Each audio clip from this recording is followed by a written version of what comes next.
ان الحمد للہ نحمده ونستعینه ونستغفره ونعوذ باللہ من شرور انفسنا ومن سیئات اعمالنا من يهده اللہ فلا مضل له ومن يضلل فلا هادی له واشهد ان لا الہ الا اللہ وحدہ لا شریک له واشهد ان محمدا عبده ورسوله اما بعد فان خير الحديث كتاب الله وخير الهدي هدي محمد صلى الله عليه واله وسلم وشر الامور محدثاتها وكل محدثة بدعة وكل بدعة ضلالة وكل ضلالة في النار. اعوذ باللہ السمیع العلیم من الشیطان الرجیم من ہمزہ ونفخہ ونفثہ بسم اللہ الرحمن الرحیم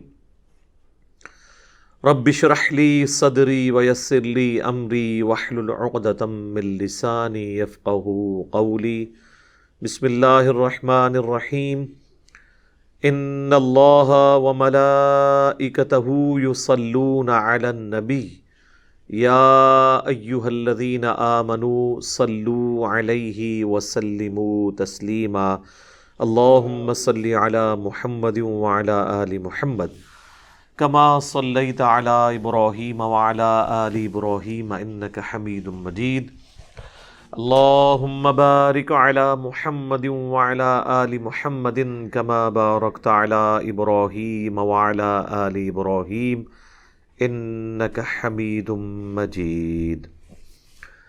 اللہم ربنا آتنا فی الدنیا حسنہ وفی الآخرۃ حسنۃ وقنا عذاب النار. ربنا آتنا من لدنک رحمہ وہیئ لنا من امرنا رشدا. لا الہ الا انت سبحانک انی کنت من الظالمین. حسبنا اللہ ونعم الوکیل. یا حی یا قیوم برحمتک استغیث ولا حول ولا قوة الا باللہ العلی العظیم. آمین. الحمدللہ آج 11 اپریل 2021 کی قرآن کلاس نمبر 75 کی اسٹوڈیو ریکارڈنگ ہونے جا رہی ہے. آج انشاءاللہ تعالی ہم سورۃ النساء کی آیت نمبر 60 سے لے کر 65 تک کور کریں گے. صرف 6 آیات. اور اس کی وجہ بھی یہ ہے کہ اس میں جو 2 آیات ہیں اسپیسیفکلی 64 اور 65، یہ ایسی آیات ہیں کہ جن آیات کی بنیاد پہ امت کے اندر ایک ایسے عقیدہ گھڑا گیا ہے کہ جس کی پاداش میں اس وقت امت کلمہ گو ہونے کے باوجود شرک کے اندر مبتلا ہو چکی ہے، اور پلی وہ انہی آیات سے لیتے ہیں.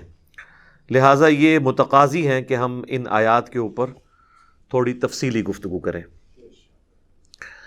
میرے بھائیو، سورہ النساء کی آیت نمبر 60 سے آن ورڈ اب روئے سخن جو ہے وہ اسپیسیفکلی منافقین کی طرف ہے، جو کلمہ گو تھے لیکن اندر سے یہودی تھے، بزدلی کی وجہ سے اپنا ایمان بھی نہیں چھوڑنا چاہتے تھے مسلمانوں کے سامنے، لیکن اندر سے وہ یہودیت پر قائم تھے تاکہ دونوں طرف کے بینیفٹ وہ حاصل کریں.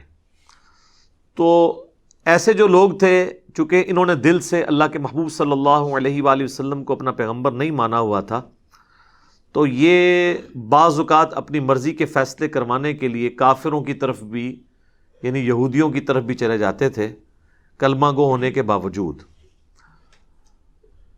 اور جب ان کی سرزنش کی جاتی تھی تو پھر یہ کہتے تھے کہ جی ٹھیک ہے آئندہ ہم ایسا نہیں کریں گے. تو اللہ تعالیٰ نے اس کے اوپر سخت ورڈکٹ دی ہے. یہ کانٹیکسٹ بتائے گا آپ کو کہ یہ بالکل اسپیسیفکلی اللہ کے محبوب صلی اللہ علیہ وآلہ وسلم کے مبارک زمانے سے ریلیٹڈ چیز تھی، جسے جنرلائز کر کے آج امت کے اندر عجیب و غریب قسم کے عقائد مفسرین نے، وہ مفسرین جو 14ویں اور 15ویں صدی کے ہیں، انہوں نے اسپیسیفکلی، اور بعض اوقات پرانے مفسرین سے بھی مسئلے بھی ہینڈل ہوئے ہیں، وہ انشاءاللہ ہم اس میں کور کریں گے۔ اعوذ باللہ من الشیطان الرجیم، بسم اللہ الرحمن الرحیم۔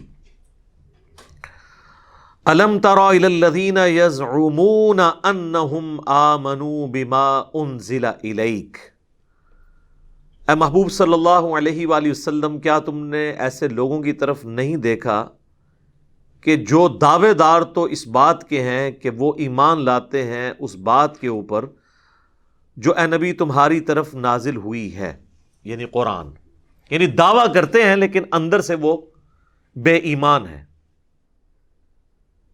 وما انزل من قبلک، اور یہ بھی دعویٰ کرتے ہیں کہ اس قرآن سے پہلے جتنی الہامی کتابیں نازل ہوئیں اور باقی پیغمبر ہیں ہم ان کو بھی مانتے ہیں۔ یریدون ان یتحاکموا الی الطاغوت، لیکن اس کے باوجود اپنے جو فیصلے ہیں وہ طاغوت سے جا کر کرواتے ہیں، بت پرستوں سے، مشرکین سے، اور اس وقت کے یہودی بھی چونکہ وہ بھی طاغوت تھے کیونکہ اللہ کے پیغمبر کے مقابلے پہ کھڑے ہوئے تھے۔ وَقَدْ أُمِرُوا أَن يَكْفُرُوا بِهِ، جبکہ اللہ کی طرف سے تو انہیں حکم یہ تھا کہ کفر کرنا ہے طاغوت کا، یہ بجائے کفر کرنے کے ان کے پاس جا کے اپنے معاملات کے فیصلے کرواتے ہیں، یعنی جو بھی ان کے آپس میں جھگڑے ہوتے تھے اس میں جو شریعت میں فیصلے ہیں وہ بجائے نبی صلی اللہ علیہ وآلہ وسلم سے کروانے کے ان سے جا کے کرواتے تھے تاکہ اپنی مرضی کا کوئی من پسند فیصلہ لے لے۔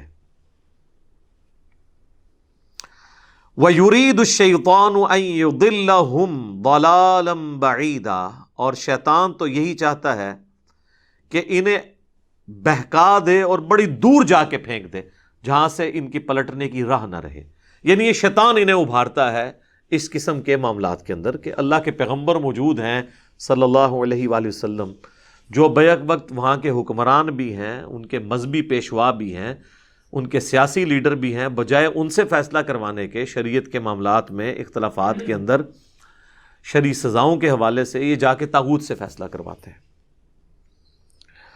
وَإِذَا قِيلَ لَهُمْ تَعَالَوْا إِلَى مَا أَنزَلَ اللَّهُ، اور جب ان سے کہا جاتا ہے کہ آؤ اس کی طرف جو اللہ کی طرف سے نازل ہوا ہے، یعنی قرآن، وَإِلَى الرَّسُولِ، اور رسول اللہ کی طرف بھی آؤ۔ اب ظاہر ہے کہ یہ چیز ان کے لیے بھاری پڑ گئی تھی۔ آج کی ڈیٹ میں کسی بڑی شخصیت کو ماننا بہت آسان ہے جب وہ دنیا میں موجود نہ ہو، کیونکہ یہ ایک انسانیت کی انسٹنکٹ ہے کہ جب کوئی دنیا سے انسان چلا جاتا ہے نا تو اس کی شخصیت بہت بڑی ہو جاتی ہے۔ آپ دیکھ لیں ہمارے ملک کے اندر کتنے پولیٹیکل لیڈرز ہیں، جب وہ زندہ تھے تو لوگ ان کو کتنے برے الفاظ کے ساتھ یاد کرتے تھے، مرنے کے بعد وہ آئیکن بن گئے ہوئے ہیں، بڑے متبرک ہو چکے ہوئے ہیں، کیونکہ مرنے کے بعد وہ شخصیت سامنے نہیں ہوتی نا، لہٰذا اس کی کمزوریوں والے پہلو لوگوں کے سامنے نہیں ہوتے، تو وہ ایک بڑی متبرک شخصیات بن جاتی ہیں کہ ان کے بارے میں آپ بات بھی نہیں کر سکتے۔ حتیٰ کہ آج کے دور میں یہ پاسبل ہی نہیں کہ آپ پاکستان کے اندر رہتے ہوئے ڈاکٹر اقبال سے کسی معاملے میں اختلاف کر لیں یا محمد علی جناح سے اختلاف کر لیں۔ ظاہر ہے وہ پیغمبر تو نہیں تھے، ان سے بھی مسئلے مس ہینڈل ہوئے ہیں، لیکن لوگ اس کو بڑا برا سمجھتے ہیں، اور مذہبی پیشواؤں کو تو آپ چھوڑ دیں، ان کے بارے میں کوئی تصور بھی نہیں کر سکتا۔ تو یہ بیسک ہیومن انسٹنکٹ ہے کہ جب انسان سامنے ہو۔ اس کا دوسرا پہلو یہ ہے کہ بڑے سے بڑا انسان، خواہ وہ پیغمبر ہی کیوں نہ ہو، جس کے پیچھے اللہ کھڑا ہے، وہ جب ایز اے شخصیت سامنے ہوتا ہے نا تو شیطان اس شخصیت کے بارے میں بھی دل میں وسوسے ڈالنا شروع کر دیتا ہے۔ قرآن میں کئی جگہ نہیں آیا، یہ کہتے ہیں یہ کیسا پیغمبر ہے کہ بازاروں میں چلتا ہے، شادیاں کرتا ہے، آسمان سے کوئی فرشتہ اس کے اوپر نازل کیوں نہیں ہوا، دیکھنے میں تو ہماری طرح کا ہی ہے، ہمارے بھی دو ہاتھ ہیں، اس کے بھی دو ہاتھ ہیں، ہم اس کی پیروی کیوں کریں؟ چونکہ نبی الاسلام ایسے شخصیت سامنے تھے۔ جب شخصیت سامنے ہوتی ہے نا تو خام خواہ نیگیٹو پہلو سامنے آنا شروع ہو جاتے ہیں جن کا کانٹیکسٹ بعض اوقات ڈیفرنٹ ہوتا ہے۔ نبی الاسلام کسی معاملے میں بعض اوقات غصے کے عالم میں بیٹھے ہیں، جلال کی حالت میں، اور آپ نے کسی کے بارے میں کوئی ایسی ورڈک دے دی ہے اور آنے والے شخص کے دل میں ایسا میل آ گیا کہ یہ کس طریقے سے گفتگو ہو رہی ہے۔ ہو سکتا ہے آپ علیہ السلام جس شخص سے گفتگو کر رہے ہیں اس سے آپ کی فرینکنس ہو، یا آپ علیہ السلام کے ساتھ جو گفتگو میں جو الفاظ کا چناؤ ہے وہ اس لیول کا ہو کہ وہ عام بندے کے لیے تو شاید ایکسیپٹیبل نہ ہو لیکن اس کے لیے ایکسیپٹیبل ہو. تو یہ پاسبلٹی، اس قسم کی کئی مثالیں احادیث کے اندر موجود ہیں، میں آج اس طرف جانا نہیں چاہتا. تو شیطان پھر طرح طرح کے وسوسے دل میں ڈالتا ہے. اسی لیے سورہ الحجرات میں آیا نا کہ آپ نے بہت زیادہ گمان سے بچنا ہے. جب تک آپ کے پاس کوئی سالڈ ریزن نہیں ہے، خام خواہ آپ اگر ظن کی پیروی کرنا شروع کریں گے تو معاملات کہاں سے کہاں تک نکل جائیں گے. آپ دیکھ لیں بخاری مسلم میں آتا ہے کہ سیدہ عائشہ کے اوپر جب تہمت لگی تو نبی علیہ السلام نے آلموسٹ 40 دن تک وحی کے نزول کا انتظار کیا. حالانکہ آپ علیہ السلام اگر ایک فیصلہ اپنی طرف سے خود بھی سنا دیتے تو سب کے لیے سیٹسفیکٹری ہوتا، لیکن خطرہ تھا کہ جو پھر منافقین ہیں یا کمزور ایمان والے لوگ ہیں وہ یہ کہتے ہیں کہ جب اپنے گھر کی بات آئی ہے تو اس نے خود ہی ڈیسیژن سنا دیا ہے. تو نبی علیہ السلام نے اللہ کی وحی کا انتظار کیا ہے. ایک پوری دردناک حدیث ہے جس پہ میری الگ سے ایک ویڈیو بھی ریکارڈ ہے، حدیث افک لکھیں یوٹیوب کے اوپر تو وہ تفصیلی ویڈیو آپ کے سامنے آ جائے گی، جس میں نے ورڈ بائی ورڈ وہ حدیث پڑھ کے سنائی ہے سیدہ عائشہ پہ وہ کتنا مشکل وقت تھا سلام اللہ علیہا اور رضی اللہ تعالی عنہا. تو یہ پیغمبر جب ایز اے شخصیت سامنے ہوتے ہیں نا تو پھر بعض اوقات شیطان ایسے پہلو بھی اجاگر کرتا ہے کہ دل میں وسوسے آتے ہیں. اور جب پیغمبر یا کوئی بڑے سے بڑا انسان سامنے موجود نہیں ہوتا نا پھر وہ اتنا بڑا ہو جاتا ہے کہ اس کے بارے میں پازیٹیو چیزیں زیادہ پریویل کرتی ہیں. ایک نیچرل چیز ہے. اب منافقین کا مسئلہ یہ تھا کہ نبی علیہ السلام ان کے سامنے شخصیت کے طور پہ بھی تھے، اس لیے حضور کی شخصی اطاعت ان کے لیے بڑی تکلیف دہ چیز تھی. تو یہ اللہ نے ذکر کیا کہ جب انہیں کہا جاتا ہے نا کہ اللہ کی کتاب کی طرف آؤ اور رسول اللہ کی طرف آؤ، رأیت المنافقین یصدون عنک صدودا، تو اے نبی تم دیکھو گے ان منافقین کی طرف کہ وہ تم سے جو ہے نا روگردانی کریں گے. اب یہاں اسپیسیفکلی حضور علیہ السلام کے بارے میں آیا سنگولر کے سیغے سے کہ قرآن کے لیے تو شاید پھر بھی تیار ہو جائے لیکن تمہاری طرف آنے سے اے نبی روگردانی کریں گے، وہ ان کو ہضم نہیں ہوتا. پروفیشنل جیلسی بھی تھی، ظاہر ہے یہودی تھے، امید لگائے بیٹھے تھے بنی اسرائیل میں آخری پیغمبر آئیں گے. وہ آ گیا ان میں جن کو وہ کچھ سمجھتے ہی نہیں تھے اور کہتے تھے یہ تو امی ہیں، ان پڑھ جاہل لوگ ہیں، ان کی تو اوقات ہی کوئی نہیں ہے. یعنی جن سے اتنی نفرت کرتے تھے ان میں ایک پیغمبر ایسا آ گیا کہ جو ان کو ماننا پڑ گیا. تو پھر ظاہر ہے کہ ایک آپ نے اتنے عرصے سے ایک ڈاکٹرن کھڑی کی، ایک نیریٹو بنایا، اب جب آپ کو اس نیریٹو کے الٹ چلنا پڑے تو ظاہر ہے پھر ایک مشکل کام ہے. فَكَيْفَ إِذَا أَصَابَتْهُمْ مُصِيبَةٌ، تو پس کیا حال ہوتا ہے کہ جب انہیں کوئی تکلیف آتی ہے، وقتی طور پہ بعض اوقات اللہ کی طرف سے گرفت آ جاتی تھی ان کے اوپر. صحیح بخاری مسلم میں موجود ہے کہ نبی علیہ السلام کی موجودگی میں چھوٹے چھوٹے عذابات بھی آئے ہیں تاکہ لوگ اللہ کے نبی کی طرف متوجہ ہوں. بما قدمت ایدیہم، اس کے سبب جو انہوں نے اپنے اعمال آگے بھیجے ہیں. تو جب ان کو تکلیف آتی تھی تو ظاہر ہے آج بھی تکلیف آتی ہے تو لوگ جا کے دعائیں کرواتے ہیں بزرگوں سے. تو پھر کیا کرتے تھے وہ، ثم جاؤک یحلفون، تو وہ قسمیں اٹھاتے ہوئے اے نبی تمہارے پاس آ جاتے ہیں. قسمیں کیوں کھاتے ہیں؟ یہ بات یاد رکھیے گا، جو بندہ جھوٹا ہوتا ہے اور اس کے دل میں چور ہوتا ہے تو لا محالہ اس کو قسم اٹھا کے اپنی بات میں وزن پیدا کرنا پڑتا ہے، کیونکہ دلیل میں تو وہ قائل کر نہیں سکتا. اللہ دی قسمیں انج نہیں ہے، اللہ دی قسمیں انج نہیں ہے. یہ ادھر بھی دیکھ لیں آپ، پھر قسمیں اٹھاتے ہوئے آتے ہیں، حالانکہ پیچھے پورا کریکٹر ہے کہ جا کے طاغوت سے فیصلے کروا رہے ہیں، نبی علیہ السلام کو اگنور کر رہے ہیں. یحلفون باللہ ان اردنا الا احسانا وتوفیقا، تو قسمیں اٹھاتے ہوئے اللہ کی آتے ہیں اور کہتے ہیں کہ اے اللہ کے نبی، اللہ کی قسم ہم تو بھلائی کی نیت سے اور مصالحت کی نیت سے ہی جاتے ہیں کافروں کے پاس اپنے فیصلے کروانے. جس طرح لوگ کہتے ہیں جی ہم تو وہ دعوت کی نیت سے وہاں گئے ہوئے ہیں. اور یہ ایک بڑا اچھا طریقہ ہے. یہاں بھی آپ دیکھیں، جب ایک فرقے کا مولوی کسی دوسرے فرقے کی کسی پارٹی میں شرکت کر لے، افطار پارٹی کے اندر یا ان کی کسی کانفرنس میں یا کسی جلسے کے اندر، تو ظاہر ہے اپنی پبلک تو اسے گالیاں دے گی کہ یار ادھر تو تم ہمیں یہ کہانیاں کراتے ہو، یہ لوگ تو مشرک ہیں، یہ تو قبر پرست ہیں، یہ تو گستاخ صحابہ ہیں، یہ تو مشرک ہیں، یہ گستاخ رسول ہیں، تو تم تو خود افطاری میں رمضان نشریات میں بیٹھے ہوئے تھے، اب وہ کیسے بتائے کہ میں تو 5 لاکھ روپے لے کے رمضان نشریات میں بیٹھا ہوا تھا، اور پھر وہ کہتے ہیں جناب تم کہتے ہو نماز نہیں ہوتی ہے، وہاں تو سارے اکٹھے ایک دوسرے کے پیچھے نمازیں پڑھ رہے تھے، پھر وہ لادہ میں کہیں گے نہیں ہم نے بعد میں لوٹا لی تھی. پھر بھی جب کوئی نہ ہونا پھر وہ قسمیں اٹھا کے وہ کہیں گے کہ بھئی ہم تو یار وہاں دعوت دینے گئے تھے اصل میں. جسے وہ کہتے ہیں کہ میں شراب خانے مسلح ڈھونڈنے گیا تھا، نماز کا ٹائم ہو گیا تھا اس لیے میں نے کہا چلو میں ادھر سے مسلح دیکھ لوں.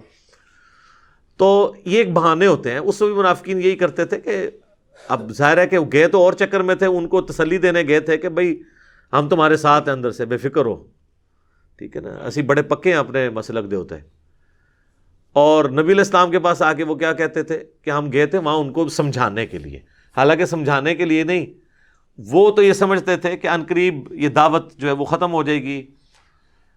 ایک شخص جس کے تھوڑے سے فالوور ہیں وہ اتنی بڑی عرب قبائل کا مقابلہ اکیلا کیسے کر سکتا ہے؟ ظاہر ہے جب کوئی کسی کو پیغمبر نہ مان رہا ہو تو وہ تو یہی سوچتا ہے کہ عددی اکثریت کتنی اس کو حاصل ہے. ان کو تو پتہ ہی نہیں تھا کہ یہ تل پٹ ہو جانے ہر چیز. تو سورہ توبہ میں دیکھیں وہ انتظار میں رہتے تھے کہ یعنی جب یہ صلح حدیبیہ کے لیے گئے ہیں تو اللہ کے نبی علیہ السلام کے بارے میں، صحاب کے بارے میں انہوں نے عقیدہ بنا دیا. سورہ توبہ میں آیا کہ اے نبی ان کو تو امید ہی نہیں تھی کہ آپ لوگ واپس زندہ بھی آئیں گے، کیونکہ اسی چکر میں تھے کہ یہ لوگ جائیں گے نہتے وہاں مشرکین عرب انہیں مار دیں گے. تو پھر اسی پہ اللہ تعالیٰ بار بار کہتا ہے نا هو الذی ارسل رسولہ بالہدی ودین الحق لیظہرہ علی الدین کلہ ولو کرہ المشرکون. اللہ نے اپنے نبی کو دین حق کے ساتھ، قرآن کے ساتھ، الہدا کے ساتھ مبعوث کیا تاکہ تمام ادیان پہ غالب کر دے. تو چونکہ اب ان کی نیت تو یہ ہوتی تھی تو پھر نبی علیہ السلام کے سامنے وہ جھوٹے بہانے بناتے تھے. ادھر یہ تسلی رکھتے تھے کہ کل کو اگر یہ نعوذ باللہ اسلام کی دعوت ختم ہو گئی، نبی علیہ السلام شہید ہو گئی، آپ کی وفات کے بعد لوگ ان کو چھوڑ گئے، تو ہمارے پاس ایک ٹھیا ہونا چاہیے تھا جسے واپس آ جائیے، ایک ایسا پلیٹ فارم ہو کہ ہم واپس آ جائیں. تو اس لیے انہوں نے یاریاں گانٹھی ہوئی تھی. یہ پورا بیک گراؤنڈ ہے. دیکھیں یہ پورا ایک چل رہا ہے منافقین کے حوالے سے. اولئک الذین یعلم اللہ ما فی قلوبہم، یہ وہ لوگ ہیں جن کو اللہ نے جان لیا ہے، خوب جانچ لیا ہے جو ان کے دلوں کے اندر چھپی ہوئی خباثت ہے نا، منافقت، وہ اللہ کو پتہ ہے. فاعرض عنہم، تو اے نبی آپ نے بھی چشم پوشی کرنی ہے ان سے. ابھی وقت نہیں آیا کہ آپ ان کو لین حاضر کریں، ابھی آپ نے کو ایگزسٹ کرنا ہے، اچھے وقت کا انتظار کرنا ہے. وَعِظْهُمْ، اور ان کا نصیحت کرتے رہے اچھے الفاظ کے اندر، بجائے بالکل ان کو ایکسپوز کرنے کے. پھر اس کا خطرہ یہ ہونا تھا کہ باقی صاحب پھر ان سے نفرت کرتے.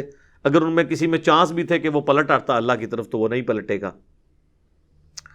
وَقُلْ لَهُمْ فِي أَنفُسِهِمْ قَوْلًا بَلِيغًا، اور آپ انہیں علیحدہ کر کے نا اچھے طریقے سے قول بلیغ کے ساتھ ایک ایک کو سمجھاتے رہے. یعنی یہ ایک اچھے ٹیچر کی یہ نشانی ہے کہ اب وہ دیکھ رہا ہے کہ ایک بندہ فتنہ کریٹ کر رہا ہے، پبلکلی کریں گے تو اور فتنہ باز بنے گا، اس کو لادا جا کے کہو کہ یار تیری ساری چالاکیاں مجھے پتہ چل گئی ہیں، انسان کا بچہ بن جا. تاکہ اگر کہیں اس کے دماغ میں ہے بھی ہے نا یہ بات کہ یہ تو اللہ کے پیغمبر نہیں ہے، تو اس کو پتہ چل جائے کہ وہ اللہ کے نبی کو وحی کے ذریعے چیز بتا دی گئی ہے کہ تم لوگ 2 نمبری کر رہے ہو. تو ایمان میں اگر اس نے پلٹنا ہے تو پلٹ ہے. کئی پلٹ بھی آتے تھے. اب دیکھیں رئیس المنافقین عبداللہ ابن ابی ہے، لیکن اس کا بیٹا جو ہے وہ صحابی ہے، اس کا نام بھی عبداللہ ہے. باپ جو ہے وہ سب سے بڑا منافق، بیٹا مؤمن. تو اس کا ایفیکٹ تو ہوتا ہے نا. تو لہذا سے نا ان کو سمجھا دیا کریں. اب آ رہی ہے میرے بھائیوں وہ آیت، آپ دیکھیں کہ یہ پورا کانٹیکسٹ آیت نمبر 60 سے شروع ہوا ہے سورۃ النساء کی، کہ منافقین اپنے فیصلوں کے لیے طاغوت کے پاس جاتے تھے، یعنی یہودیوں کے پاس، اور ان کے سامنے جا کے کہتے تھے کہ ہم اوپر سے تو مسلمان ہوئے ہیں لیکن اندر سے تمہارے ساتھ ہیں، تاکہ کل کو اگر نعوذ باللہ اسلام کی دعوت ناکام ہوئی تو ان کے پاس واپسی کا کوئی پلیٹ فارم موجود ہو. اور نبی علیہ السلام کے سامنے آ کے وہ اللہ کی قسمیں کھا رہے ہیں کہ نہیں ہم تو وہاں دعوت دینے کے لیے گئے تھے. یہ ساری آیات آپ نے سن لی، سورہ النساء کی آیت نمبر 60 سے لے کر 63 تک. اب اس کانٹیکسٹ میں یہ آیت آ رہی ہے 64 منافقین کے بارے میں کلمہ گو مسلمانوں کے بارے میں جو قانوناً صحابی بھی تھے، کیونکہ باقیوں کو تو نہیں پتا تھا کہ انہوں نے اندر سے ایمان قبول کیا یا نہیں. حتیٰ کہ بخاری اور مسلم دونوں میں آتا ہے کئی بار حضرت عمر نے اجازت مانگی عبداللہ ابن ابی کے بارے میں کہ یا رسول اللہ اجازت دیں اس کی میں گردن کاٹ دوں. یعنی اگر حضرت عمر کو یہ سمجھ آ رہی تھی کہ یہ اوپر سے کلمہ گو ہے اندر سے منافق ہے، تو نبی علیہ السلام کو نہیں پتا تھا؟ آپ علیہ السلام کو بھی اسیسمنٹ سے پتا تھا. اس کے جواب میں اللہ کے نبی علیہ السلام نے کیا فرمایا؟ بخاری اور مسلم دونوں میں حدیث ہے، آپ نے فرمایا چھوڑ دو عمر، لوگ کہیں گے یہ اپنے صحابہ کو قتل کرواتا ہے. یعنی نبی علیہ السلام نے عبداللہ ابن ابی اور منافقین کو بھی صحابی کہہ دیا. یہ الارمنگ پوائنٹ ہے. میں اس کی انجینئرنگ نہیں کرتا، پھر آپ لوگوں کو برا لگے گا. کہ کلمے کا احترام ہوتا تھا کہ ٹھیک ہے اوپر سے کلمہ پڑھا ہے نا، تو لوگ کہیں گے یہ صحابہ کو قتل کرواتا ہے. حتیٰ کہ بخاری مسلم میں آتا ہے کہ نبی صلی اللہ علیہ وآلہ وسلم نے اسی عبداللہ ابن ابی کا جنازہ بھی پڑھایا، اپنا کرتا کفن کے طور پہ اسے دیا، اپنے مبارک ہاتھوں سے قبر میں اتارا. یہ کہانی شریف نہیں ہے، بخاری مسلم میں. اپنا لعاب دہن اس کے منہ میں ٹپکایا. تو آپ کی نظر میں تو شاید اتنا کچھ کرنے کے بعد اس کی بخشش ہو جانی چاہیے، لیکن قرآن میں اللہ تعالیٰ نے سورہ التوبہ میں فرمایا آپ 70 دفعہ بھی ان کے لیے دعا کریں نا، ہم نے ان کی مغفرت نہیں کرنی، ہم نے انہیں معاف نہیں کرنا، کیونکہ یہ اللہ اور اس کے رسول کے دشمن ہے. اور اے نبی آمدہ سے نہ تو آپ نے کسی منافق کا جنازہ پڑھانا ہے، نہ اس کی قبر پہ جا کے کھڑے ہونا ہے. بین کر دیا اللہ نے. تو یہ پورا کانٹیکسٹ وہ چل رہا ہے کہ منافقین اپنے فیصلوں کے لیے بعض اوقات اپنی مرضی کا فیصلہ لینے کے لیے اگرچہ حاکم کے طور پر، پولیٹیکل لیڈر کے طور پر، ایک دینی لیڈر کے طور پر بھی اور پیغمبر کی حیثیت سے نبی علیہ السلام کو مانتے تھے، اس کے باوجود جب اپنی مرضی کا فیصلہ لینا ہوتا تھا یہودیوں کے علماء کے پاس جا کے فیصلہ کرواتے تھے. پیغمبر کی موجودگی میں مولویوں کا کیا کام ہے کہ آپ جا کے ان سے فیصلے کروائیں؟ اور پھر آپ کہتے تھے نہیں یا رسول اللہ ہم تو وہاں پہ گئے تھے ایک افہام و تفہیم پیدا کرنے کے لیے، ان کو دعوت دینے کے لیے، اور اللہ تعالیٰ ہمارا ہے وہ جھوٹی قسمیں بھی کھاتے ہیں. اب اس پورے کانٹیکسٹ میں سورہ النساء کی آیت نمبر 60 سے لے کر 63 تک کے یہ وہ آیت آ رہی ہے، آیت نمبر 64 اور 65، جس کی بنیاد پہ ایک من گھڑت گستاخانہ عقیدہ نبی علیہ السلام کے بارے میں ان لوگوں نے، خصوصاً بریلوی اور اہل تشیع مکاتب فکر کے لوگوں نے کر دیا، اور اس عقیدے کا باقی امت کو پابند کرنے کی کوشش کی. ایون دیوبندیوں کا بھی کسی حد تک یہی عقیدہ ہے سوائے اہل حدیث کے، اور لوگوں کو پابند کیا کہ جو اب اس کو نہیں مانے گا نا وہ گستاخ رسول ہو جائے گا. وہ یہ آیت ہے وما ارسلنا من رسول، اور ہم نے کوئی رسول بھی ایسا نہیں بھیجا الا مگر یہ کہ لیطاع باذن اللہ، اس کی اطاعت کی جاتی ہے اللہ کے اذن کے ساتھ. یعنی وہ رسول خود نہیں کلیم کر رہا ہوتا اپنی اطاعت، آن دا بہاف آف اللہ وہ لوگوں سے کہتا ہے کہ میری اطاعت کرو، کیونکہ شریعت جو ہے یہ نازل اللہ نے کی ہے. پیغمبر شریعت کا موجد یا کریٹر نہیں ہوتا، بلکہ شریعت پہنچانے والا ہوتا ہے. اور پھر اس کا کلائمیکس وہ ہے سورہ النساء کی آیت نمبر 80، آگے چل کے آ جائے گی، من یطع الرسول فقد اطاع اللہ، جس نے رسول کی اطاعت کی گویا اس نے اللہ کی اطاعت کی. پھر سورہ آل عمران میں بھی آیت گزری ہے قل ان کنتم تحبون اللہ فاتبعونی یحببکم اللہ. یہ بھی یہودیوں کے کانٹیکسٹ میں تھی. اے نبی تم فرما دو کہ بالفرض اگر تم اللہ سے محبت کرتے ہو نا، اے یہودیوں کہتے ہو ہم اللہ کے چہیتے ہیں، پھر تمہیں میری اتباع کرنی ہوگی. اور اتباع کہتے ہیں محبت کے ساتھ کسی کی پیروی کرنا. صرف پیروی جو ہے نا وہ اطاعت ہوتی ہے، اتباع ہوتی ہے محبت کے ساتھ پیروی، جنہوں اسی پنجابی کہنا ٹڈو مننا، اندروں مننا. پھر اللہ تعالیٰ تم سے محبت کرے گا، یحببکم اللہ ویغفر لکم ذنوبکم، اور تمہارے گناہوں کو بھی بخش دے گا، جو اندر سے رسول اللہ کے ساتھ محبت رکھتے ہوئے اتباع اور اطاعت اختیار کریں گے. تو یہاں پہ کہا جا رہا ہے کہ کوئی رسول بھی ایسا نہیں آیا کہ مگر یہ کہ اس کی اطاعت کی جاتی تھی اللہ کے اذن کی وجہ سے. یعنی تمام پیغمبروں کا یہی سٹیٹس تھا. وَلَوْ أَنَّهُمْ إِذْ ظَلَمُوا، اور اے نبی جب انہوں نے یہ ظلم کر ہی لیا تھا، یہ پاسٹ ٹینس کا صیغہ ہے، ماضی کی بات ہو رہی ہے، جس کا کانٹیکس سورہ نساء کی آیت نمبر 60 سے سٹارٹ ہوا ہے کہ یہ طاغوت سے جا کے فیصلے کرواتے تھے منافقین. تو اے نبی اگر انہوں نے یہ حرکت کر ہی لی ہے اور انہوں نے یہ ظلم کیا اپنی جانوں پر کہ آپ پولیٹیکل لیڈر کی حیثیت سے، دینی پیشوا کی حیثیت سے، پیغمبر کی حیثیت سے ان میں موجود ہیں اور یہ اوپر سے کلمہ گو بھی ہیں، اس کے باوجود جا کے یہود کے علماء سے فیصلے کرواتے ہیں طاغوت سے. اگر انہوں نے اب ظلم کر ہی لیا تھا اور آ کے جھوٹی قسمیں کھا رہے ہیں کہ ہم تو وہاں گئے تھے افہام و تفہیم کے لیے، چلے اب یہ جرم انہوں نے کر ہی لیا، انفسہم اپنی جانوں پر، ولو انہم اذ ظلموا انفسہم اپنی جانوں پہ انہوں نے جو ظلم کر لیا، جاؤکا اب انہیں چاہیے کہ وہ آپ کے پاس حاضر ہو جائیں. کس لیے؟ یہ حقوق العباد کا بھی معاملہ ہے نا، اللہ کے نبی کا بھی تو حق ہے نا.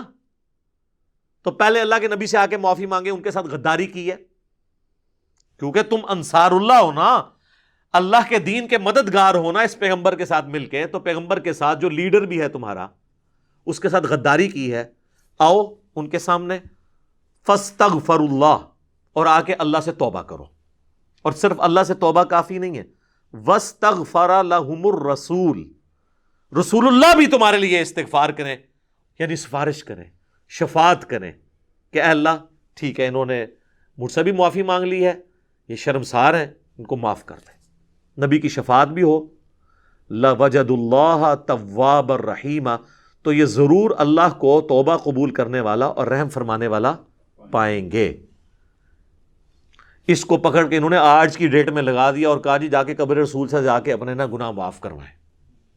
اندازہ کرے کہاں سے بات اٹھائی. میں اس کی پوری ڈیٹیل انجینئرنگ انشاءاللہ کروں گا، باقی اب ساری گفتگو اسی کے اوپر ہے. اب اس کے اوپر اللہ تعالیٰ کی طرف سے ایک یونیورسل ٹروتھ آ رہا ہے آیت نمبر 65 میں، فَلَا وَرَبِّكَ، اے نبی مجھے قسم اس بات کی کہ میں تیرا رب ہوں. یہ ہے اظہار محبت. لا یؤمنون، یہ کبھی بھی ایمان والے نہیں ہو سکتے، چاہے یہ کلمہ گو ہوں، اہل قبلہ ہیں، تمہارے ساتھ نمازیں پڑھتے ہیں، قانوناً صحابہ بھی ہیں، لیکن اندر سے انہوں نے منافقت والا رویہ اختیار کیا ہوا ہے، یہ کبھی مومن نہیں ہو سکتے. حتی یحکموک فیما شجر بینہم، یہاں تک کہ یہ آپ کو حاکم، جج، قاضی تسلیم نہ کر لیں اپنے جھگڑوں میں. اور صرف قاضی تسلیم نہیں کرنا، ثم لا یجدوا فی انفسہم حرجا، اس کے بعد اگر آپ کوئی فیصلہ کر لیں، کوئی فیصلہ فرما دیں، تو یہ اپنے دل میں بھی اس کے خلاف کوئی تنگی نہ پائیں کہ جی چلو اب پیغمبر ہیں ہم بات مان لیتے ہیں، لیکن دل مطمئن نہیں ہے، ہمارے ساتھ زیادتی ہو گئی ہے، نعوذ باللہ. نہیں، مومن نہیں ہوں گے. ثم لا یجدوا فی انفسہم حرجا، حرج بھی نہ دل میں پائے، مما قضیت، جو تم نے اے نبی فیصلہ کر دیا، ویسلموا تسلیما، اور سر تسلیم خم نہ کر لیں، اس وقت تک یہ مومن ہی نہیں ہو سکتے. کیا اظہار محبت ہے اور کیا قیامت مضمر ہے اس کے اندر. اس کانٹیکسٹ میں صحیح بخاری اور مسلم دونوں میں حدیث ہے کہ حضرت زبیر رضی اللہ تعالیٰ عنہ اور ایک انصاری صحابی کا جھگڑا ہو گیا پانی کھیتوں کو لگانے کے معاملے میں. نبی علیہ السلام نے وہ جھگڑا جب سنا تو حضرت زبیر کے حق میں فیصلہ کیا. اب وہ ہے صحابی تھا اور منافق بھی نہیں تھا، انصاری تھا، مومن تھا، لیکن اس کے زبان سے یہ الفاظ نکلے کہ نبی علیہ السلام نے اس لیے حضرت زبیر کے حق میں فیصلہ کیا کہ یہ ان کے پھوپھی کا لڑکا ہے، نعوذ باللہ. اب تو یہ سیدھی سیدھی منافقانہ اپروچ تھی. اس کانٹیکسٹ میں پھر اللہ تعالیٰ نے کہا کہ اگر کسی کے دماغ میں وہ کیڑا ہے نا کہ وہ اس قسم کی حرکتیں کر کے بھی رسول اللہ کے فیصلے پر اعتراض کرنے کے باوجود مومن رہ سکتا ہے، وہ مومن کوئی نہیں ہے جب تک دل سے تسلیم کر کے سر تسلیم خم نہ کر دے. اگر دل میں بھی تنگی آئی، ایمان فارغ.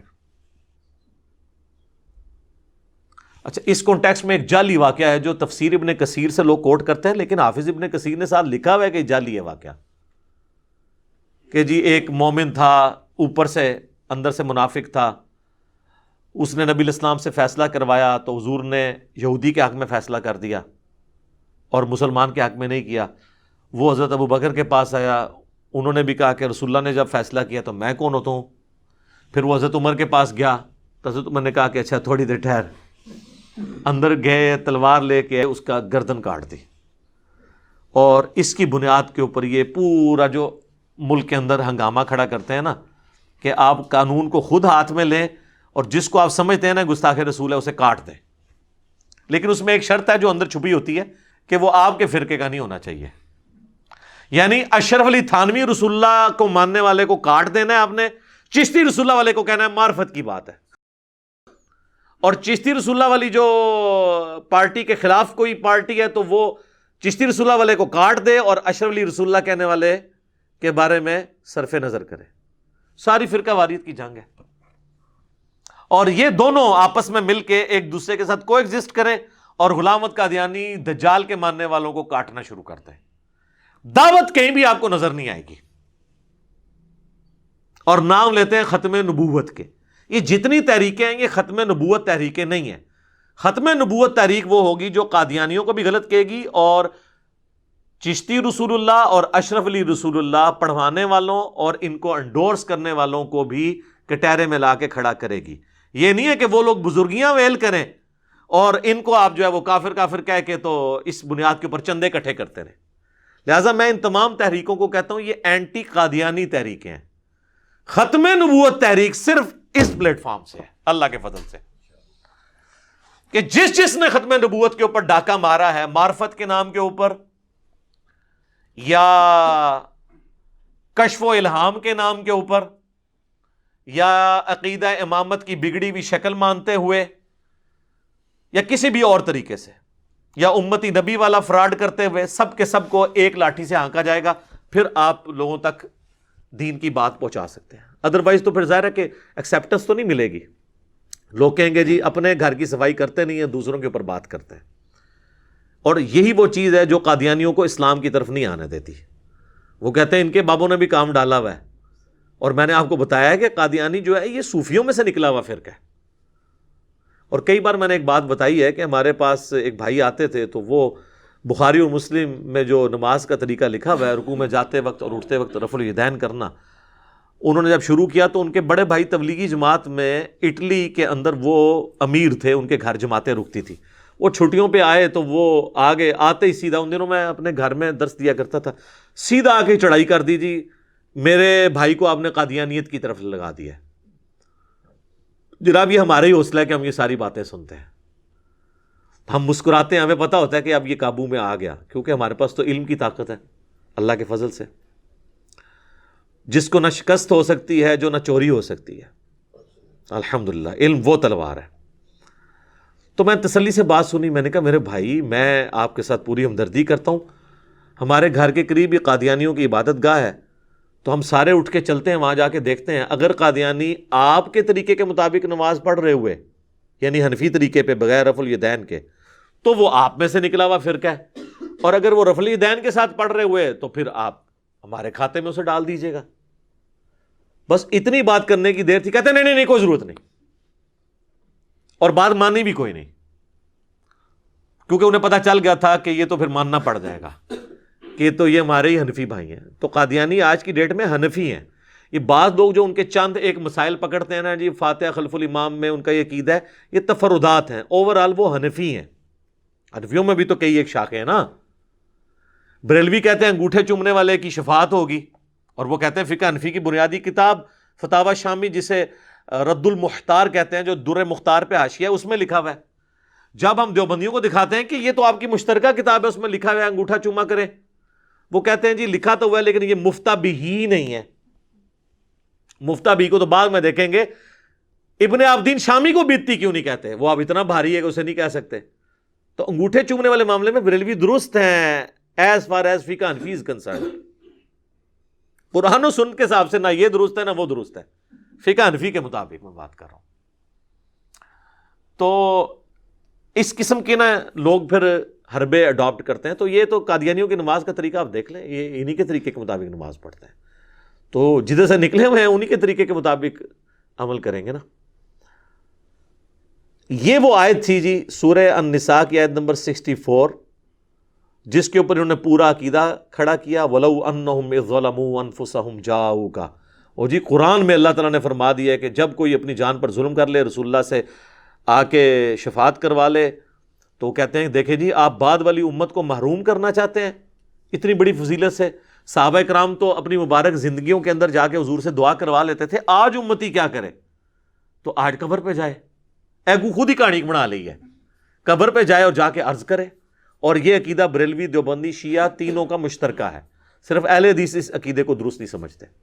اب یہ دھوکہ دینا کہ جی آج کے لوگ کدھر جائیں جی شفاعت کے لیے، صحابہ کرام تو اتنا فائدہ اٹھا لیا انہوں نے، آج کے امتی کیا کریں؟ سر آپ کے بارے میں بھی اللہ کے محبوب صلی اللہ علیہ وآلہ وسلم کی حدیث ہے صحیح مسلم میں کہ جو اذان کا جواب دے اس کے بعد مجھ پہ درود شریف پڑھے، اللہم صلی علی محمد وعلی آل محمد، اور پھر الوسیلہ والی دعا مانگے تو قیامت والے دن میری شفاعت اس کے لیے حلال ہو جائے گی۔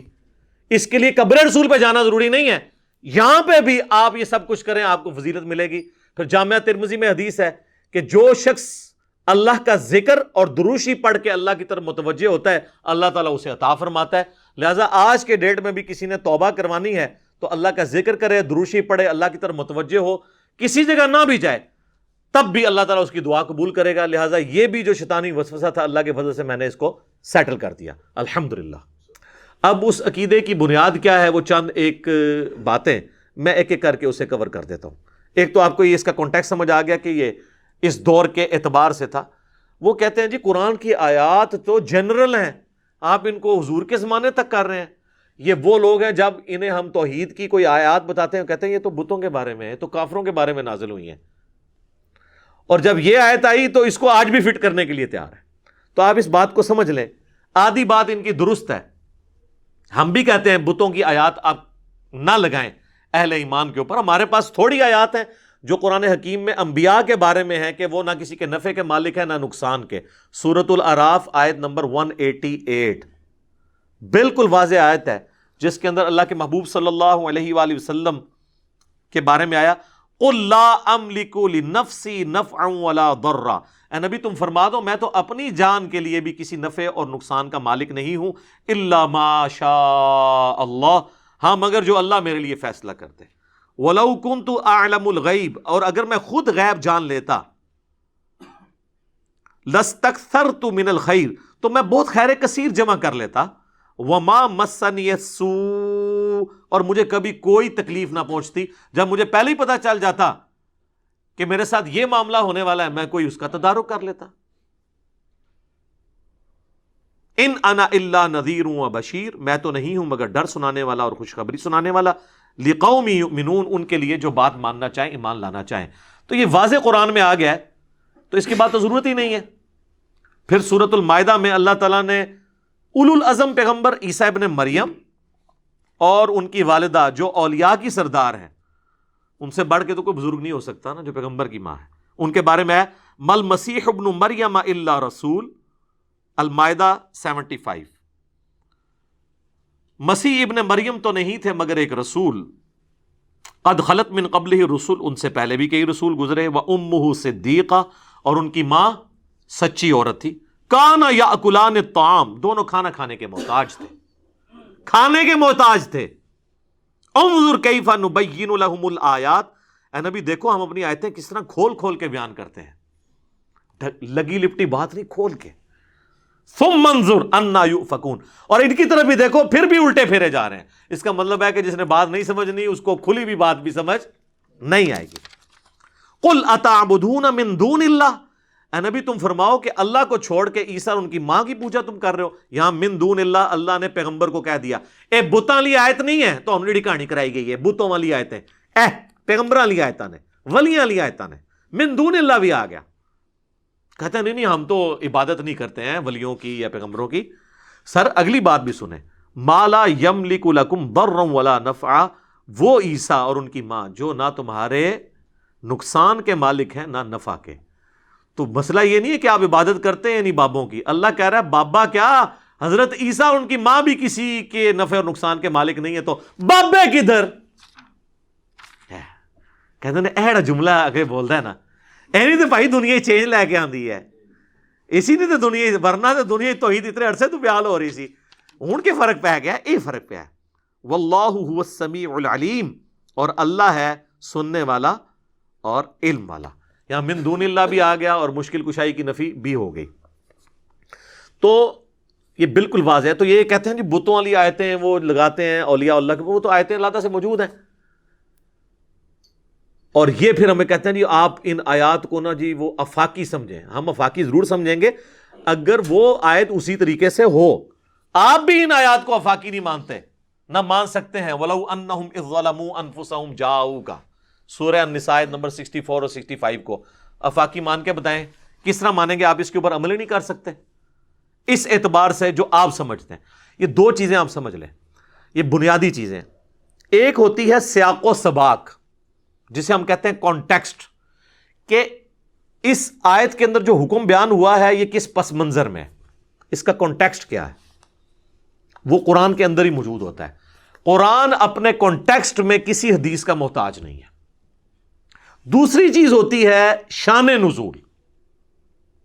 شان نزول یہ ہوتا ہے کہ یہ کن حالات میں آیت نازل ہوئی، اس سے کوئی فرق نہیں پڑتا، اس کا حکم اینڈ پہ وہی رہتا ہے۔ اس کو میں مثال سے سمجھاتا ہوں۔ ٹریفک سگنل میں گرین کے اوپر چلنا ہے اور ریڈ پہ رکنا ہے، اس کا بھی تو کوئی شان نزول ہوگا نا، کسی کے دماغ میں یہ بات آئی ہوگی کہ گرینری جو ہے وہ پتے گرین ہوتے ہیں، یہ پازیٹیو علامت ہے، لہٰذا ہم اس کے اوپر ٹریفک چلا دیتے ہیں، اور بلڈ کا کلر ریڈ ہوتا ہے، اس ریڈ پہ ہم رک جاتے ہیں۔ اگر اس کی آپ تحقیق کر کے شان نزول ڈھونڈ بھی لیں تو اینڈ رزلٹ تو وہی رہنا ہے کہ گرین پہ چلنا ہے اور ریڈ پہ رکنا ہے۔ یہ سمجھتے ہیں کہ شان نزول سے شاید اس کے الٹ رزلٹ نکل آئے گا، مثلا ایاک نعبد و ایاک نستعین کے شان نزول سے یا شیخ عبد القادر جیلانی مدد ثابت ہو جائے، نہیں ہونا پائی، کیونکہ سورہ النساء کی آیت نمبر 82 ہے۔ اگر قرآن اللہ کے سوا کسی اور ہستی کی طرف سے نازل ہوا ہوتا تم اس میں اختلاف کثیر پاتے، کہ پہلے صفحے پہ اور لکھا ہوا ہے اور 300 صفحے پہ جا کے اور لکھا ہوا ہے۔ اگر پہلے صفحے پہ لکھا ہے نا ایاک نعبد و ایاک نستعین، اب پورے قرآن میں اس کے خلاف کوئی آیت نہیں آئے گی، اس کی تشریح میں آ سکتی ہے، جس نے سورہ المائدہ میں آیا وَتَعَاوَنُوا عَلَى الْبِرِّ وَالتَّقْوَى وَلَا تَعَاوَنُوا عَلَى الْإِثْمِ وَالْعُدْوَانِ، نیکی پرہیزگاری کے کاموں میں ایک دوسرے کی مدد کرو، برائی میں نہ کرو۔ ظاہری اسباب آپ اختیار کر سکتے ہیں، اس میں تو حکم ہے۔ وہ مفتی اکمل صاحب نے کتاب لکھی، اس میں لکھتے ہیں کہ کیا امی سے روٹی مانگنا بھی شرک ہے؟ یہ بھی اللہ سے مانگنی چاہیے۔ دیکھو بھئی قرآن کہہ رہا ہے مانگو امی سے روٹی، وَتَعَاوَنُوا عَلَى الْبِرِّ وَالتَّقْوَى، لیکن اما مر جائے پھر تو نہیں روٹی انہیں تو دینی، یا قبر ہی ٹر جائے، یہ سامنے موجود نہ ہوئے۔ یہ غائب میں پکارنا اللہ کے ساتھ خاص ہے، اور یہ اس لیول کا خاص ہے کہ اللہ تعالیٰ نے سورہ النمل میں یہ عقیدہ امت کو دیا ہے کہ جو اللہ کے سوا کسی ہستی کے بارے میں عقیدہ رکھتا ہے خدا اس کو بنائے بیٹھا ہے۔ پھر وہ ہاں جی، امن یجیب المضطر اذا دعاہ، بھلا بتاؤ تو کون ہے جو تکلیف میں گھرے ہوئے شخص کی فریاد کو سنتا ہے، ویکشف السوء، اور اس سے اس کی برائی دور کر دیتا ہے، ویجعلکم خلفاء الارض، اور تمہیں اگلوں کا خلیفہ کرتا ہے زمین پہ، تمہارے ماں باپ کے مرنے کے بعد تمہیں، تمہارے مرنے کے بعد تمہاری اولاد کو۔ اِلٰہٌ مع اللہ، کیا اللہ کے ساتھ کوئی اور الہ بھی ہے جو یہ کام کر سکے؟ قلیلا ما تذکرون، لیکن تم بہت کم ہی نصیحت حاصل کرتے ہو۔ کہتے ہیں جی منع کدھر ہے؟ یہ منع ہے جی سورہ نمل کی آیت نمبر 62 میں۔ ادھر کہتے ہیں نہیں وہ تو ہے اللہ ہی سے مانگتے ہیں، یہ تو نہیں آیا کسی اور سے نہیں مانگتے، جی یہ بھی آیا ہوا ہے سورہ نمل کی آیت نمبر 62۔ اگے ٹرو تو پتہ لگے نا۔ بارش کون برساتا ہے؟ اللہ۔ ڈیوٹی کس کی ہے؟ فرشتوں کی۔ اگر فرشتوں سے بارش مانگیں گے تو مشرک۔ بخاری مسلم میں آتا ہے بارش نہیں ہوتی تھی تو نبی علیہ السلام صلاۃ الاستسقاء پڑھتے تھے، آپ نے کبھی نہیں کہا کہ المدد یا میکائیل، آپ کی ڈیوٹی اللہ نے لگائی ہے بارش نازل فرما دیں، یہ صحابہ کرام کبھی یہ کہتے ہوں؟ نہیں۔ لہٰذا یہ جھگڑا نہیں ہے کہ مولا علی کو اختیار ہے یا نہیں، شیخ عبد القادر جیلانی کو اختیار ہے یا نہیں، کسی فرشتے جن کو اختیار ہے یا نہیں ہے۔ اختیار ہو تب بھی آپ کسی اور کو پکارتے ہیں جو آپ کے سامنے موجود نہیں ہے یا فوت ہو چکا ہے یا جس سے آپ کمیونیکیٹ نہیں کر سکتے، تو یہ شرک ہو جائے گا۔ تو یہ اس آیت کو کہتے ہیں کہ جی یہ دلیل ہے کہ آپ جا کے قبر رسول پہ مانگیں۔ عجیب۔ اور پھر اس کے لیے پھر وہ جھوٹے سہارے لیتے ہیں، وہ کہتے ہیں جی تفسیر ابن کثیر میں ایک روایت موجود ہے، وہ اگلے دن طارق جمیل صاحب بھی بیان کر رہے تھے۔ طارق جمیل صاحب کا بیچاروں کا کیا قصور ہے، ان کے بڑوں نے تقی عثمانی کے والد صاحب جو مفتی شفیع تھے، معارف القرآن میں انہوں نے بھی یہ نقل کی ہے، اور احمد بریلوی صاحب کا جو ترجمہ کنز الایمان اس کی جو شرح لکھی کی خزائن العرفان انہوں نے بھی نقل کیا ہے، اور ابن کثیر سے نقل کیا۔ ابن کثیر لکھ کے چلے گئے ہیں ایک بے سند روایت، نہ انہوں نے اس کی کوئی سند بیان کی۔ بھئی ابن کثیر تو 8ویں صدی ہجری میں آئے ہیں، جب تک وہ سند نہیں پوری کرتے نبی علیہ السلام تک کسی واقعے کی، ہم اسے کیسے مان لیں کہ جی نبی علیہ السلام کی وفات کے بعد ایک پینڈو شخص تھا، کوئی اعرابی تھا، وہ قبر رسول پہ آیا اور اس نے کہا یا رسول اللہ قرآن میں حکم آیا وَلَوْ أَنَّهُمْ إِذْ ظَلَمُوا أَنفُسَهُمْ جَاءُوكَ، تو میں نے اپنی جان پہ ظلم کیا، میں آپ سے دعا کروانے کے لیے آیا ہوں۔ تو ایک اور شخص وہاں بیٹھا تھا، اسے اونگ آ گئی، وہ خواب میں حضور علیہ السلام آئے اور کہا اس کو بشارت دو کہ تجھے بخش دیا گیا اور میری شفاعت تیرے حق میں قبول کر لی گئی۔ وہ کہتے ہیں دیکھیں جی قبر پہ جا کے آپ مانگ سکتے ہیں۔ لکھی کہاں ہوئی ہے؟ وہ کہتے ہیں روایتوں میں آیا ہے، اور کوئی تھوڑا سمجھدار ہے وہ کہتا ہے جی اس طرح کی ایک روایت مصنف ابن ابی شیبہ میں موجود ہے۔ کڈو جی المصنف ابن ابی شیبہ میں روایت ضرور موجود ہے، لیکن سر وہ روایت ضعیف ہے، مالک الدار والی، اس میں آمش مدلس ہیں اور ان سے روایت کر رہے ہیں اور سما کی تصریح نہیں ہے، منقطع روایت ہے۔ صحیح مسلم کے مقدمے میں امام مسلم نے لکھا ہے کہ مدلس کی آن والی روایت سما کی تصریح کے بغیر ضعیف ہوگی جب تک وہ حدثنا یا اخبرنا بیان نہیں کرے گا، وہ ان سے روایت کر رہا ہے، یہ روایت ضعیف ہے مالک الدار والی کہ وہ حاضر ہوئے قبر رسول پہ وَلَوْ أَنَّهُمْ إِذْ ظَلَمُوا أَنفُسَهُمْ جَاءُوكَ، پھر انہیں اونگ آ گئی، نبی علیہ السلام خواب میں آئے، فرمایا عمر کو جا کے میرا سلام کہنا اور اسے کہنا کہ سختی نہ کرے، ان قریب اللہ تعالیٰ تمہیں سراب کرے گا۔ اور یہ پیغام کس کو جا کے دے رہے ہیں؟ حضرت عمر کو۔ جعلی روایت ہے، حضرت عمر کو پیغام دیتے تو آگے کیا ہونا تھا وہ میں آپ کو بعد میں بتاؤں گا، روایت ہی جعلی ہے، یہ ایسا ہوا ہی نہیں ہے، اس میں تدلیس ہے۔ اور اگر کوئی کہتا ہے میں نے اس قانون کو نہیں ماننا محدثین کے، تو پھر ہم اسے پھکی دیتے ہیں کہ مسند امام احمد میں ایک حدیث ہے جو مشکات میں بھی موجود ہے، اس میں سیم حکم ہے۔ یہ تو آمش تو بہت چھوٹا ہے، ایک تابعی ہے حسن بصری 70 صحابہ کا شاگرد، وہ ان سے روایت بیان کر رہا ہے کہ نبی علیہ السلام نے فرمایا کہ جو شخص اپنے جاہلی نسب پر فخر کرے اسے کہو کہ تجھے بڑا فخر ہے نا اپنے نسب پہ، اپنے باپ کی شرمگاہ کاٹ کے اپنے منہ میں رکھ لے، اور یہ بات کنائے سے نہ کرو، ڈائریکٹ اس کو کہو کہ تو اپنے باپ کی شرمگاہ کاٹ اپنے منہ میں رکھ۔ کیا رسول اللہ ایسی بات کر سکتے ہیں؟ یہ بھی روایت ضعیف ہے، پھر اس کو بھی صحیح مانو۔ آمش تو چھوٹا ہے، حسن بصری تو بہت بڑا ہے، اس کی بھی ہم آن والی روایت سما کی تصریح کے بغیر نہیں مانتے کیونکہ مدلس ہے۔ تو مانو اس روایت کو، اپنا ایمان برباد کرو۔ قرآن تو کہہ رہا ہے وَإِنَّكَ لَعَلَىٰ خُلُقٍ عَظِيمٍ، نبی تو اعلیٰ ترین درجے پہ ہیں اخلاقیات کے، وہ یہ بات کریں گے۔ بخاری اور مسلم دونوں میں حدیث ہے، ابو سعید خدری کہتے ہیں نبی علیہ السلام میں ایک پردہ نشین کنواری لڑکی سے زیادہ شرم و حیا تھی۔ تو یہ پردہ نشین کنواری لڑکی یہ گفتگو کر سکتی ہے؟ تو یہ کہانی ہے ساری۔ اب آ جائیں حضرت عمر کی طرف، جنہوں نے متھے مارنے کی کوشش کی تھی شاید۔ جناب حضرت عمر کے بارے میں صحیح بخاری میں 1010 نمبر حدیث ہے، کتاب الاستسقاء چیپٹر میں، وہ کہتے ہیں اللہ تعالیٰ سے دعا کرتے ہوئے اِنَّا كُنَّا نَتَوَسَّلُ إِلَيْكَ بِنَبِيِّنَا، اے اللہ بے شک پہلے ہم تیرے نبی کو وسیلہ بنا کے لاتے تھے تیری بارگاہ میں، یعنی جب بارش نہیں ہوتی تھی تو حضور کو لے کے آتے تھے، حضور ہمیں نماز پڑھاتے تھے، حضور کی دعا کی برکت سے بارش نازل ہوتی تھی صلی اللہ علیہ وآلہ وسلم۔ ہم اب حضور کے چچا عباس کو لے کر آئے ہیں، ہم پہ بارش نازل فرما دیں۔ عباس کی دعا کی برکت سے انس بن مالک کہتے ہیں بارش شروع ہو جاتی۔ حضرت عمر کو کسی نے نہیں پوچھا کہ یا امیر المومنین، یہ پینڈو لوگ جا کے تو قبر رسول سے جا کے بارش مانگ کے آ رہے ہیں، آپ خلیفۃ الرسول ہیں،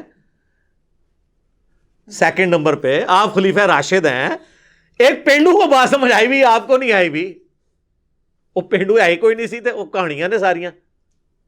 اور میں نے جو اس میں ایکسپلور کی ہے نا چیز، کہ بخاری اور مسلم دونوں میں حدیث ہے کہ صلح حدیبیہ کے موقع پر جب پانی کم پڑ گیا، جابر بن عبداللہ کہتے ہیں کہ نبی علیہ السلام کی مبارک انگلیوں سے چشمے پانی کے جاری ہوئے، ایک پیالے کے اندر رکھے، تو وہ تابعی پوچھتا ہے کہ آپ لوگ کتنے تھے؟ انہوں نے کہا ہم 1500 تھے، لیکن اگر ہم 1,00,000 بھی ہوتے ہیں نا وہ پانی زیادہ تھا جو حضور کی مبارک انگلیوں سے جاری ہوا۔ معجزہ۔ اور صحیح مسلم میں حدیث ہے کہ ایک سفر میں حضرت عمر نے حضور کو یہ مشورہ دیا، یا رسول اللہ آپ کی تو دعا کی برکت سے پانی نازل ہو جاتا ہے، تھوڑا سا پانی زیادہ ہو جاتا ہے، تو انہوں نے ایک برتن میں نا پانی جمع کر کے حضور کو دیا، حضور نے بیچ میں ہاتھ رکھا، پھر پانی کے چشمے جاری ہو گئے۔ اچھا یہ اس لیے کیا جاتا تھا کہ کریشن ایکس نہیلو جو ہے نا، عدم محض سے وجود یہ صرف اللہ دے سکتا ہے. حضور نے جب کبھی بھی کیا ہے نا تو کھانا پکا ہوا ہے تو اس پہ دعا کی ہے تو برکت ہوئی ہے. کچھ نہ کے بغیر کچھ نہیں ہوا. پیالہ بھی تھوڑا سا پانی آیا ہے تو اس میں ڈالا ہے, خالی پیالے میں ہاتھ ڈالنے سے نہیں پانی نکلا, کیونکہ یہ اللہ کی خصوصیت ہے. آج نئی بات لے جائے, علمی باتیں آپ کو اسی پلیٹ فارم سے ملیں گی. اور صحابہ کو اس بات کا پتا تھا کہ خالی پانی نہیں نکل سکتا, تو وہ جمع کر کے لے, یا رسول اللہ اس تھوڑے سے مٹ کر دیں آپ تاکہ پانی کے چشمے جاری ہو جائے. یہ اللہ نے فرق رکھا ہے. موڑزے بھی جناب اتنے ان لمیٹڈ نہیں ہوتے. اچھا, تو حضرت عمر کے سامنے یہ معجزہ ہوا ہے. حضرت عمر نے تو نہیں کہا کہ یا رسول اللہ آپ ہاتھ مبارک باہر نکالیں اور یہ میں پیالہ لے کے آئے ہوں, آپ سیراب کر دیں. بخاری میں وہ کہتے ہیں انا کننا نتوسل الیک بنبینا. لیکن یہاں پہ بریلوی اور دیوبندی آپ کو کیا کہانی کروا رہے ہیں, وہ کہتے ہیں کہ جی وہ فضائل حج میں شیخ زکریا کاندلوی نے لکھا ہے اور فضائل سنت میں الیاس قادری صاحب نے, دونوں بھاری فرقے بریلوی اور دیوبندی لکھتے ہیں کہ جی 555 ہجری میں نبی الاسلام کی وفات کے 550 سال بعد شیخ احمد رفاعی جب قبر رسول پہ حاضر ہوئے اور آگے وہاں نعتیہ اشعار پڑھے اور کہا یا رسول اللہ میں اتنی دور مصر سے آیا ہوں, آپ اپنا مبارک ہاتھ قبر سے نکالیں, میں زیارت کرنا چاہتا ہوں, بوسہ دینا چاہتا ہوں. 90,000 لوگوں کی موجودگی میں کہتے ہیں قبر رسول سے ہاتھ باہر نکلا, انہوں نے ان کو بوسہ دیا اور کہتے ہیں ان 90,000 لوگوں میں شیخ عبد القادر جیلانی کا نام بھی ذکر کیا جاتا ہے. پہلے تو مجھے بتائیں عبد القادر جیلانی نے ہاتھ کیوں نہیں چوما؟ اتنی گستاخی کہ اللہ کے نبی کا ہاتھ نکلے قبر سے, میرے سامنے نکل رہا ہو تو میں تو بدبخت ہوں کہ میں یہ منظر دیکھ رہا ہوں. اور وہ شیخ احمد رفاعی عبد القادر جیلانی کا مرید ہے, مرید کے لیے ہاتھ نکل رہا ہے اور پیر محروم ہے. کڈی وڈی کہانی ہے. انہوں نے عبد القادر جیلانی کا نام تا پایا سی کہ بریلوی ڈر کے نا چونکہ 11ویں دن نے مان لین گے اس واقعے نو. اور دوسرا جھوٹ ہے کہ 555 ہجری 90,000 کا مجمع مسجد نبوی چ آندا ہی نہیں سی. 90,000 کا مجمع تو آج سے 100 سال پہلے بھی نہیں آتا تھا, اور آپ لوگ 1000 سال پہلے بتا رہے ہو مسجد ہی چھوٹی سی تھی. کہانی ہے, بالکل کہانی. اور اس طرح کی کہانی انہوں نے پھر مشہور کر دی. اور حضرت عمر کا میں نے آپ کو عقیدہ بتا دیا. اور یہ کہانی پھر یہاں ختم نہیں ہوئی سر. المحند علی المفند میں انہوں نے نبی الاسلام کے بارے میں لکھا کہ ہم حضور کو اپنی قبر کے اندر حقیقی حصی دنیاوی زندگی کے ساتھ مانتے ہیں. دنیاوی زندگی, حالانکہ وہ آخرت کی ہے. اللہ تو شہید کے بارے میں کہہ رہا ہے وَلَٰكِن لَا تَشْعُرُونَ, شہید زندہ ہے لیکن تمہیں اس کا شعور نہیں ہے. یہ کہتے ہیں نبی الاسلام کی دنیاوی ہے. سر دنیاوی ہے تو پھر سانس, ٹوائلٹ, کھانا پینا کدھر گیا؟ اور اعلیٰ حضرت تو ایک سٹیپ آگے گئے ہیں نا جی ملفوظات میں. انہوں نے کہا کہ یہ اتنی حقیقی حصی دنیاوی ہے کہ قبروں میں انبیاء پہ بیویاں ان کی ازواج مطہرات پیش کی جاتی ہیں, وہ ان کے ساتھ شباشی بھی فرماتے ہیں. یہ کہتے ہیں اس میں کون سی گستاخی ہے, اپنی بیوی کے ساتھ ہی صحبت کر رہے ہیں. گستاخی یہ ہے کہ آپ نے رسول اللہ پہ جھوٹ باندھا ہے. بخاری مسلم دونوں میں حدیث ہے, اور مولا علی سے یہ حدیث, مسلم کی پہلی حدیث یہ ہے جس نے میری طرف کوئی جھوٹی بات منسوب کی وہ اپنا مقام جہنم میں دیکھ لے. یہ کس جگہ لکھا ہوا ہے کہ رسول اللہ صلی اللہ علیہ وسلم کی قبر مبارک میں یہ سب کچھ ہو رہا ہے؟ مسند احمد میں حدیث ہے, مشکات کے اندر بھی. اما عائشہ کہتی ہیں جب سے عمر یہاں دفن ہوئے ہیں میں تو پردے کے بغیر قبر کے پاس نہیں جاتی ہوں. اس سیدہ عائشہ کے سامنے کوئی یہ کہنا کہ اس قبر کے اندر بیویاں پیش ہو رہی ہیں تو آگے آپ دیکھ لیں. اور ہاتھ نکلوا رہے ہیں. یہ ہاتھ سیدہ فاطمہ کے لیے کبھی نہیں نکلا, یہ ہاتھ حضرت عائشہ کے لیے کبھی نہیں نکلا, یہ جنگ جمل صفین نہروان کو رکمان نے اس کو مینج کرنے کے لیے کبھی نہیں نکلا. وہ زیادہ حقدار تھے. اور سب سے بڑھ کر یہ کہتے ہیں جی قبر رسول پہ جا کے مانگنا اور فیصلہ کرانا, یہ قرآن میں ہے وَلَوْ أَنَّهُمْ إِذْ ظَلَمُوا أَنفُسَهُمْ جَاءُوكَ, ان سے کہیں کہ قبر رسول پہ اگر یہ فیصلہ کروانا تھا, سب سے ضروری فیصلہ تو صحابہ نے کروایا نہیں ہے, جس کی وجہ سے امت آج تک دو ٹکڑے ہیں. ثقیفہ بنی ساعدہ, حضرت علی نے بخاری مسلم میں آتا ہے 6 مہینے تک ابو بکر کی بیعت نہیں کی ہے. تو کسی کے دماغ میں وسوسہ بھی نہیں آیا کہ چلیں ہم جا کے قبر رسول سے فیصلہ کروا لیتے ہیں. ابھی میت مبارک بھی 2 دن تک باہر تھی, باہر سے ہی فیصلہ کروا لیتے ہیں. فدق کا ایشو آیا, بخاری مسلم میں آتا ہے سیدہ فاطمہ کا, کہیں حضرت ابو بکر نے ان کو مشورہ نہیں دیا, آ کے قبر رسول سے جا کے فیصلہ کرواتے ہیں. بعد میں احمد رفاعی نے تو کروانا ہی ہے. ٹھیک ہے, کروانا چاہیے تھا نا. یہ کہتے ہیں کہ آج کی ڈیٹ میں بھی آپ نے حاکم ماننا ہے, تو آج کی ڈیٹ میں اگر حاکم ماننا ہے تو چیف جسٹس مدینے کا حضرت عمر نے حضرت علی کو کیوں لگایا؟ مدینہ شریف کے فیصلے تو قبر رسول پہ ہونے چاہیے تھے نا. ہائے ہائے ہائے کیسی پکی ہے. چلو رومن اور پرشین امپائر تے ٹھیک ہے, اور رومن امپائر دے ہوتے ابن مسعود نو لا چھڑیا ابو درداء کو, اور پرشین امپائر پہ ابن مسعود کو. مدینہ میں چیف جسٹس کیوں لگایا حضرت علی کو؟ قبر رسول سے فیصلے ہوتے نا. یہی کہہ کے جی یہ آپ کو فیصلوں میں حاکم نہ مان لیں. تو یہ خود بھی نہیں مانیں گے, وہ کہیں گے نہیں نہیں کمیونیکیشن نہیں آج ہو سکتی. تو اگر آپ خود بھی نہیں اس کمیونیکیشن کو ماننے کے لیے تیار, اور الٹا جو بندہ آپ کو سمجھاتا ہے کہتے ہیں گستاخی کر رہا ہے, گستاخی تو آپ کر رہے ہیں, رسول اللہ کے اوپر جھوٹ باندھ رہے ہیں. اور صحابہ کرام تو حضور کی زندگی میں یہ عقیدہ نہیں رکھتے تھے. بخاری اور مسلم دونوں میں حدیث ہے 70 صحابہ کو دھوکے سے شہید کر دیا گیا, جن میں عاصم بن ثابت انصاری تھے. جب وہ مرنے لگے, شہید ہونے لگے, تو انہوں نے کہا اے اللہ ہمارے نبی کو ہمارے حال کی خبر کر دینا, ہم تجھ سے راضی ہیں اور تو ہم سے راضی, اس حال میں ہم موت کے منہ میں جا رہے ہیں, ہمارے نبی کو ہمارے حال کی خبر کر دینا. اور بخاری کے الفاظ ہیں جبرائیل علیہ السلام نے آ کے حضور کو بتایا کہ آپ کے ساتھیوں کو یوں قتل کر دیا گیا ہے, اور انہوں نے مرتے مرتے یہ آپ تک پیغام پہنچایا ہے. انہوں نے حضرت جبرائیل کو بھی نہیں کہا, اللہ کو کہا, اور اللہ نے جبرائیل کو بھیجا. جب حضور دنیا میں موجود تھے تو صحابہ یہ نہیں کہتے تھے وَلَوْ أَنَّهُمْ ظَلَمُوا أَنفُسَهُمْ جَاءُوكَ تو یا رسول اللہ انظر حالنا, نہیں, جب سامنے ہوں گے پھر آپ کریں گے. کہتے ہیں جی بخاری میں حدیث ہے ایک صحابی کی پنڈلی ٹوٹ گئی, حضور کے پاس آیا تو آپ نے ہاتھ پھیرا. اور یار معجزات کو آپ بعد کی زندگی کے ساتھ کیسے کر رہے ہو؟ اور اگر آپ یہ مانتے ہو تو ٹھیک ہے, اپنی پنڈلی پھر تیار ہو توڑوانے کے لیے. جناب کروڑوں لوگوں کا اگر عقیدہ ٹھیک کرنے کے لیے کسی عاشق رسول کو اپنی پنڈلی توڑوا کے قبر رسول پہ جا کے ٹھیک کروانی پڑتی ہے تو آ جاؤ. یہ جب بات کریں گے نا تو کہیں گے جی پھر آپ کعبے چلے جاؤ, اللہ سے کروا لو. بھئی اللہ کا تو دعویٰ ہی کہیں نہیں ہے, اللہ نے تو دنیا اسباب کے ساتھ جوڑی ہے. کعبے بھی کرین ڈگی سی نا, اس کعبے تے اس تو بہت بڑا کام ہوا ہے. یزید پلید نے خانہ کعبہ شریف دی حرمت پر مال کی ہے, صحیح مسلم میں موجود ہے. دنیا کو اللہ نے بقدر ایفرٹ چھوڑا ہوا ہے. اللہ کا کہیں آپ کا یہ دعویٰ ہے کہ بزرگوں کی ڈیوٹیاں ہیں, فلانے کی ڈیوٹی ہے, تو قبر رسول صلی اللہ علیہ وآلہ وسلم پہ جا کے اپنی پھر پنڈلی کی ہڈی کو ٹھیک کروا کے بتائے. اگر یہ ہڈی توڑوا کے ٹھیک کروانے سے کوئی معاملہ عقیدے کا کسی کا درست ہوتا ہے تو یہ تو کہتے ہیں ہم حضور کے لیے جان دینے کے لیے تیار ہیں, ایک پنڈلی کی قربانی کرے نا کوئی عالم دین, کوئی عاشق رسول, سب سے بڑا عاشق رسول ڈھونڈے. ہڈی ہم نہیں توڑتے, ہمیں تو رحم آئے گا, کسی مشین پہ توڑوائیں گے, اور اس کے بعد لائیو بلائیں گے کیمرہ مینوں کو, تمام میڈیا کے لوگوں کو اور انٹرنیشنل میڈیا کو, اور ہم لوگوں کہیں گے ہاں جی آپ کریں. یہ بالکل جعلی باتیں. اب اس میں کئی ایک باتیں اور کر سکتا ہوں, وہ تو باتیں نہ ختم ہونے والی ہیں. میں نے کوشش کی ہے کہ اس طرح کی چیزوں کو کور کروں. اس طرح وہ کہتے ہیں جی صحیح مسلم میں حدیث ہے ایک صحابی حضور کو وضو کرواتے تھے, آپ نے کہا مانگ کیا مانگتا ہے, سل ربیہ, تو حضور سامنے موجود تھے. تو آج بھی ہمارا کوئی مسئلہ ہم حضور کے سامنے لے کے جائیں گے. انہوں نے کہا یا رسول اللہ جنت میں آپ کا پڑوس مانگتا ہوں. آپ نے فرمایا پھر کثرت سجود سے میری مدد کر, یعنی خود تو سیدھے راستے پہ چل, زیادہ نفلی عبادت کر, میری دعا تیرے لیے کارگر ہو جائے گی. آج یہ ہمیں شعر سناتے ہیں جی آج لے ان کی پناہ, آج مدد مانگ ان سے, پھر نہ مانیں گے قیامت میں گر مان گیا. اور وہ کہتے ہیں قیامت میں تو حضور کے پاس ہی جانا. جی جانا ہے جناب, کیونکہ آپ علیہ السلام سامنے موجود ہوں گے. آج بھی نبی علیہ السلام سامنے موجود ہوں, ہم سب کچھ آپ کے سامنے جا کے پیش کریں گے. کس بات کو کس طریقے سے جوڑتے ہیں, اس طریقے سے اگر آپ آؤٹ آف کانٹیکسٹ چیزوں کو جوڑیں گے پھر تو یہ بڑی زیادتی والی بات ہو جائے گی. باقی اس میں کئی اور باتیں بھی کی جا سکتی ہیں, لیکن اب وقت ہمارا چونکہ درس کا مکمل ہو چکا ہے, میرا خیال ہے میں نے اتنی باتیں کر لی ہیں, عقل والوں کے لیے اتنی گفتگو کافی ہے.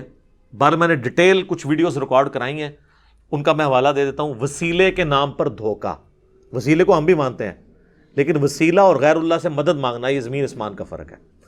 ایک اور لیکچر ہے مجھے تم سے شرک کا خوف نہیں, ایک اور لیکچر ہے قصہ موسیٰ اور خضر, اور ایک ہے تخت بلقیس. کہتے ہیں بندہ لبو جنہیں وہ سارا تخت بلقیس, بندہ لب لیا ہے, بے فکر ہو, وہ اللہ نے ایک بندہ بھیجا ہے جس نے بندہ لب لیا ہے, تو عقیدہ بھی صحیح کرنے واسطے. اور ایک اور ہے لیکچر حضرت اویس کرنی کے اوپر, وہ کہتے ہیں جی ایک روحانی سلسلہ چلتا ہے, اس کے ساتھ یہ معاملات ہوتے ہیں. یہ وہ ساری ویڈیوز ہیں جو اگر الگ الگ میں ان کے اوپر گفتگو کروں تو 3-4 گھنٹے اور لگ جائیں گے. یہ آپ ویڈیوز دیکھیں. دعا صرف اللہ ہی سے میرا ریسرچ پیپر ہے, وہ بھی آپ پڑھیں تو انشاءاللہ آپ کو سچائی کھل کر سامنے آ جائے گی. اللہ تعالیٰ سے دعا ہے جو حق بات میں نے کہی اللہ تعالیٰ ہمارے دلوں میں راسخ فرمائے. اگر جذبات میں میرے منہ سے کوئی غلط بات نکل گئی تو اللہ تعالیٰ ہمارے دلوں ہی سے اسے دھو ڈالے, ہمیں معاف بھی کر دے, ہمیں کتاب و سنت کی تعلیمات پر عمل کر کے دوسرے بھائیوں تک پہنچانے کی توفیق عطا فرمائے. سبحانک اللہم و بحمدک اشہد ان لا الہ الا انت استغفرک و اتوب الیک وما علینا الا البلاغ المبین. جزاکم اللہ خیرا.